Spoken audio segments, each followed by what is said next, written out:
ঈদের ছুটিতে পর্যটক বরণে প্রস্তুত কক্সবাজার। প্রতিদিন ২ লাখের বেশি পর্যটক সমাগমের আশা করছেন হোটেল, মোটেল ও রিসোর্ট কর্তৃপক্ষ। কক্সবাজার থেকে বিষয় বিস্তারিত জানিয়েছেন প্রতিনিধি অর্পণ বড়ুয়া।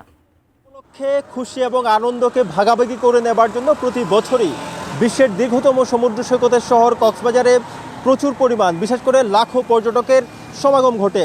এই বছরও ধারণা করা হচ্ছে হোটেল মালিক সমিতি এবং যারা পর্যটন ব্যবসায়ীরা রয়েছেন তারা ধারণা করছেন এই বছরও ঈদের ছুটিতে প্রতিদিন 2 থেকে 3 লক্ষ পর্যটকের সমাগম ঘটবে।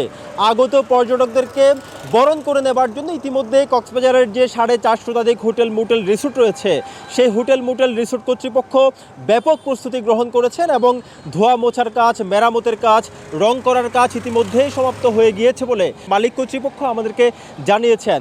কক্সবাজারে আগত পর্যটকরা কক্সবাজারের যে সুগন্ধা, লাবণী এবং কলাতলির যে পয়েন্টগুলো রয়েছে সমুদ্র সৈকতে, সেই পয়েন্টে ভ্রমণ ছাড়াও কক্সবাজারের আশেপাশের যে দর্শনীয় স্থান, মেরিন ড্রাইভ সড়ক, ইনানি পাথুরে বিচ এবং রামুর বৌদ্ধ মন্দির, হিমচড়ি ঝর্ণা, আদিনাথ মন্দিরেও আগত পর্যটকরা ছুটে যান।